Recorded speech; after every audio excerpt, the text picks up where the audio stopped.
The Leo and Danny show. And it sounds like it's getting better. He wasn't in the headspace to come in and perform today. Totally understandable. So you have the honorable fan Jerry on mic number 2. I'm an okay sub.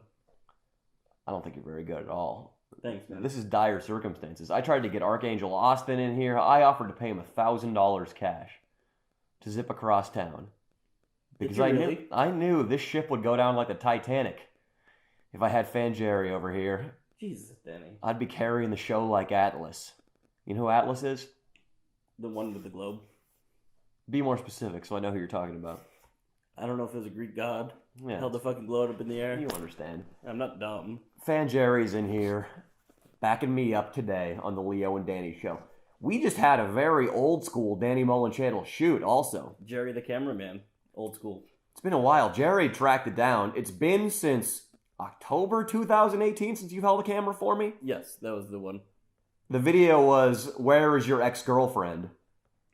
Where did we shoot that one, Venice? We shot it in Venice Beach.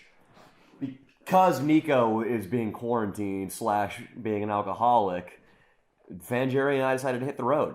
He's my cameraman / co-star. We drove out to Las Vegas. We explored the deserted strip. It was interesting. I don't know how deep you want to go into it. We can go into it as much as you want.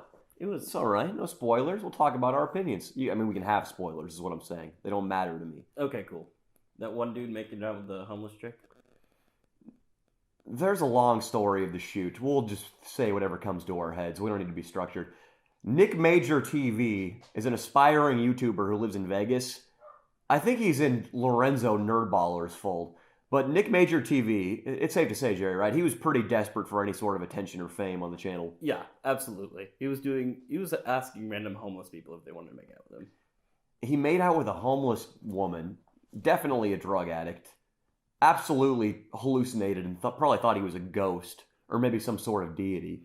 She was talking to herself before we walked up. She was like, she had one of those dumb face masks on, and she would like put it on and take it off. At least she was being safe. And take it off. Yeah, I like how she's wearing a face mask to keep germs away, and she makes out with a random shitbag in a V-neck who is sagging a pair of Old Navy jeans. There's no way she's showered within the last year. No way. So what we're trying to tell you people is we've been very safe over this quarantine. Yeah, absolutely. We're keeping ourselves quarantined. We haven't left the house. It was nuts. We went to Las Vegas. Not only were we just out and about in public, I made out with a near homeless, very large black woman. Lovely lady, by the way. Oh, yeah. Nice personality. Yes, absolutely. No, she was wonderful, and so was her wife. I made out with a lesbian, married to a hip-hop star, and they both worked at a Prim Valley casino. And live in the residential apartments behind the place. This was some good journalism we did, right? The Prim? I thought it was amazing journalism. If you're a resident of LA, San Diego, God forbid, Victorville, and you drive out to Las Vegas, right when you get to the Nevada state line, that's where it becomes legal to have casino gaming, and not 5 inches from that state line are Whiskey Pete's and Buffalo Bill's Casino.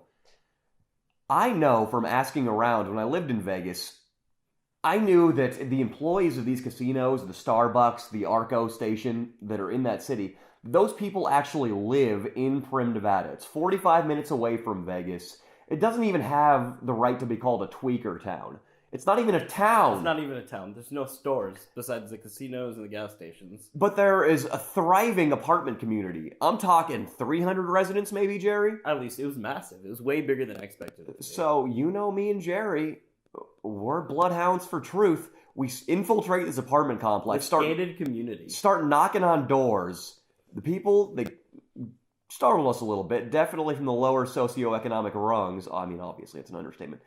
It's one point, though, we find a food line where government officials are handing out groceries to these people. A, because they're poor, and B, because they're so isolated. There's no Ralphs, there's no Vons. Most of them don't have cars, so they can't even drive to the city to go get groceries. The government officials had pistols on their hips. Keeping them away from the food. And so, of course, I'm over there talking to the government officials, talking shit about the poor people, talking shit about the government officials to the poor people, trying to make out with people openly in line. We caused a scene. It was good journalism. It was amazing. I had a great time. It went way better than I expected it was going to go. It's a good video. We couldn't, because of this crisis, because I've been sick for about 2 weeks, possibly corona.